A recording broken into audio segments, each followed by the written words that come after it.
มาแล้วมาได้คู่ละคู่ที่5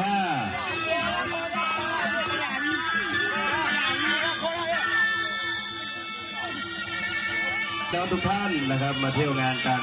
ขอบคุณเฮียศักดิ์ขอบคุณราคาร้านขายนะครับขอบคุณไปยังสูงครับที่จัดโดยให้พ่อแม่พี่3 ยกครับหลมอย่าซ้ำที1มาจะถึง3 ยกมา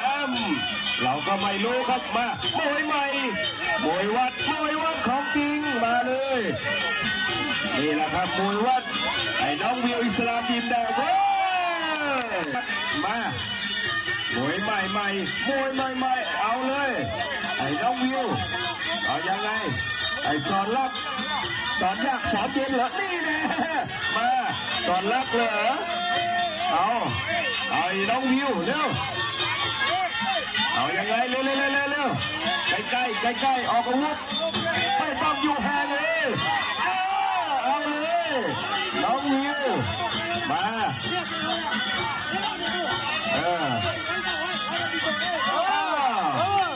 เอาแล้วสอนรักเจอน้องวิวเจาะยางทำนอกไป1 ทีเร็วมาเข้าใกล้แ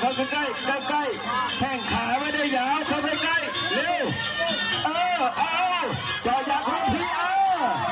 มันต้องอย่างนี้เอาเลยมาอย่าใครจะรั่วเฮ้ยอะไรมีสะดุ้ง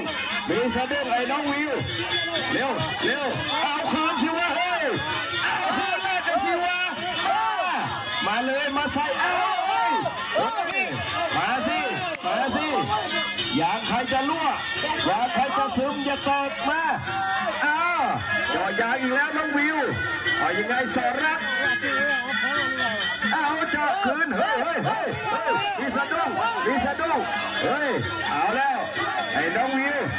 เอายังไงเฮ้ยเร็วอย่าออกอาการสิวะเฮ้ยอย่าออกอาการมาพี่เลี้ยงบอกแหวนมาเฮ้ย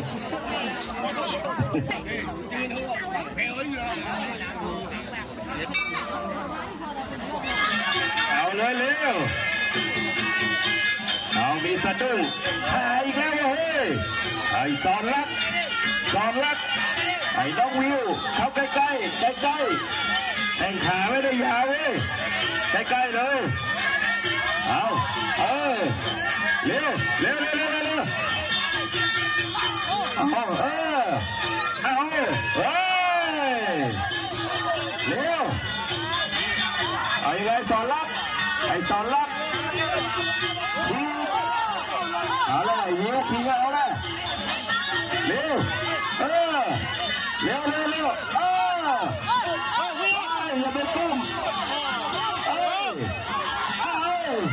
เข้าไปเลยโดนนอกระเบิดเข้ามุมโดนหมัดเครื่องควาย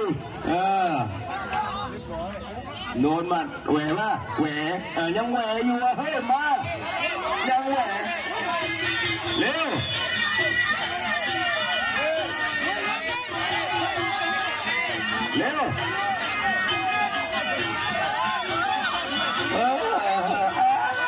ไม่แหวว่าแล้วมันไม่แหวครับยางแตกชนะไปนิกิน้อยนี่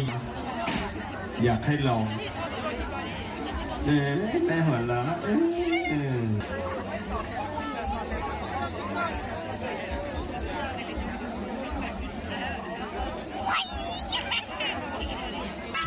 เดินเลาะมุมกันเลาะเชือกกันว่ายไม่เป็น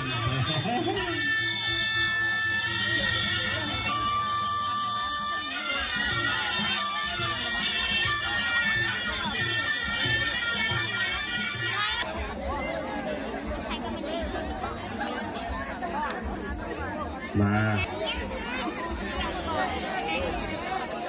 มา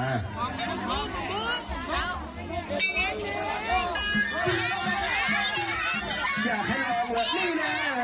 มันอยู่ที่ใจเว้ยมาน้องบิวอีกินายน้องบิวทีบ้านมาสินั่นเลยมา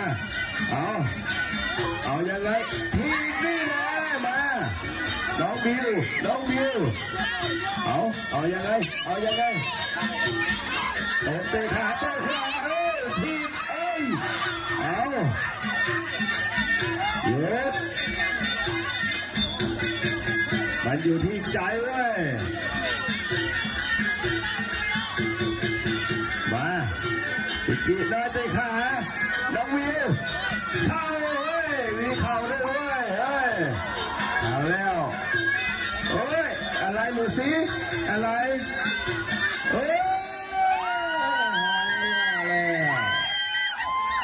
ประธานอย่างอีทละเอาอย่าดมอย่ามองบ่แหวกระเพาะ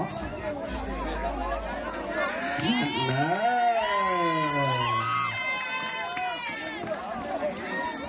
ดูไอ้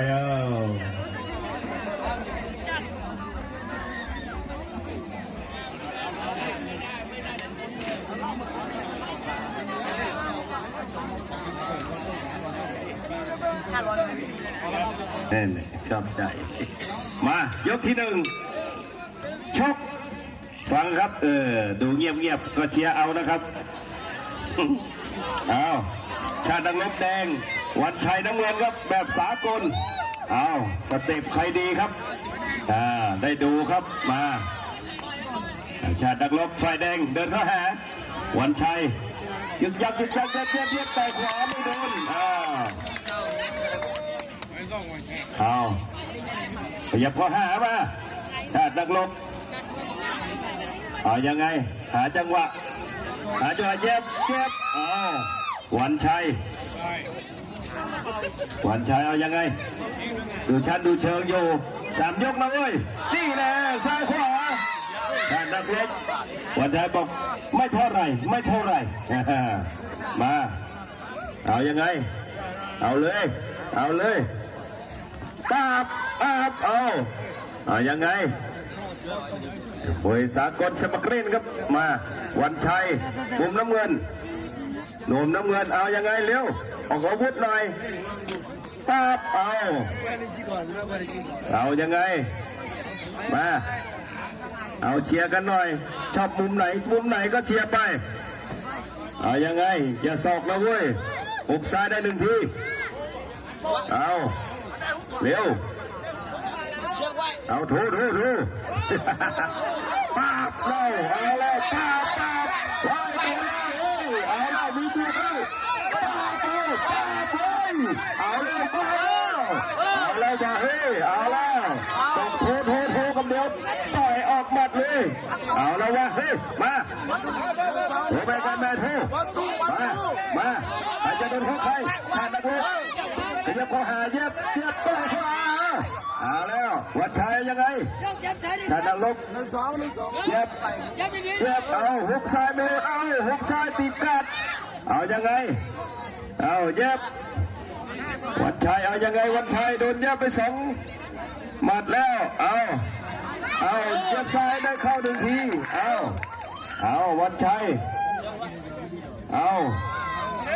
เร็วเอายังไงโทไปกันมาแล้วนี่ต้องมาสิเอาสิวันชัยโทนี่มาโทเอาเจ็บซ้ายต่อยขวามาเอาเลยเอายังไงต่อยขวาชาตินักรบมาเอายังหมดยกที่ 1ขอเชิญทุกท่านชมฟรีครับนะครับเดี๋ยวมวยเลิกนักมวยจะพึ่งกลับนะหรือโทอะไรโทไปกันมาโทเอา เลยเอาชาตินักรบวัดชัยชาตินักรบเอาเลยวัดชัยโทรเอาแล้วเล่นกันเลยเอาอย่างนี้ต้องอย่างนี้เอาเลยเอาเลยป้าบลำตัวเอา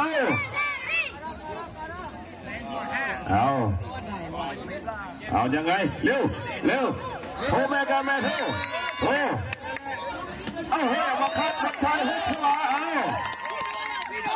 หุบซ้ายหุบขวาใช่แล้วโอ้โหซ้ายขวาวัดชัยเอาแล้วเจอของจริงแล้ววันนี้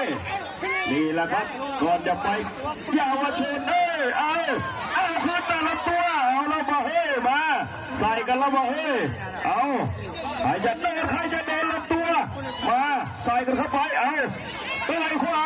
ซ้ายแต่งให้การให้กำซับมันรวมว่ะใส่เน้นๆมาบ๊อบเท่มาเอาเลย3 นาทีนะครับเอายังไงเร็วป้าบเหยียบซ้ายไป1 ทีเหยียบซ้ายเอาไงวัดชัยมองหน้าเอายังไงเร็วป้าบโดนหมัดขวาไป1 ทีเอาเร็ววัดชัยโพูเอาเลยเอาหูปั๊บเร็วเอาอาวุธหนักๆเลยเร็ววัดชัยชาตินักรบยังไงปั๊บยังไม่โดนสั้นกว่าเอาเร็วเอายังไงปั๊บเรียบลำตัววัดชัยเอาใจเร็ววัดชัยต้องเดินแรกแล้วเร็วเอาเลยปั๊บเร็วปั๊บเอาแล้วเดินแล้วเอาให้สนุกลงรวมให้สนุกเอาเร็วเอาอย่างไรเร็วมีทุกประเภทครับมีมวยวัด มีสากลก็มีครับมวยไทยคาดเชือกก็มีระวังหัวด้วยหัวจะโดนกันนะเอาเร็วออกอาวุธกันหน่อยเร็ววันชัยกองทูกองทู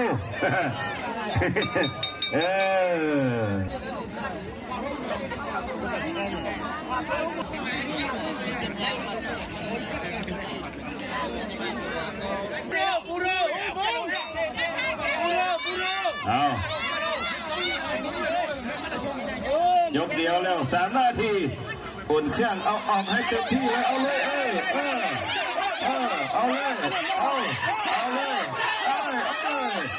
มันต้องอย่างนี้เอาเลยแลกกันเลยเอา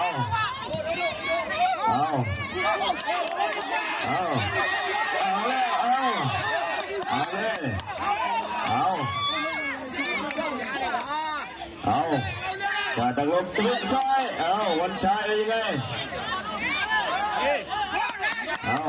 ลำตัวแลกกันเลยเร็วเร็วใส่กันสนุกเลยอุ่นเครื่องคนละหมัดใส่อุ่นเครื่องชุดใหญ่แล้ว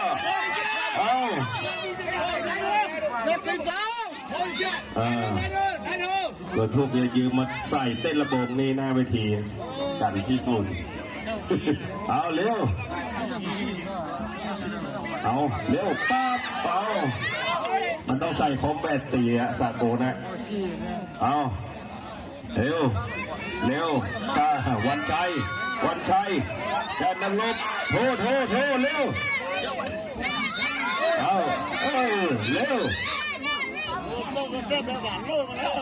ได้ออกมาเยอะๆหลงออกมาเยอะๆเร็วเร็ว เอาเลยเร็วเอายังไงโท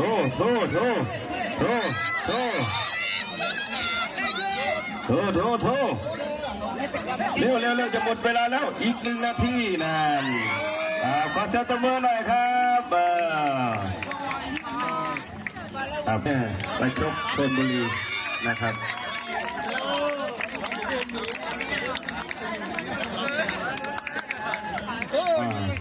มาน้องวิวสอนรับ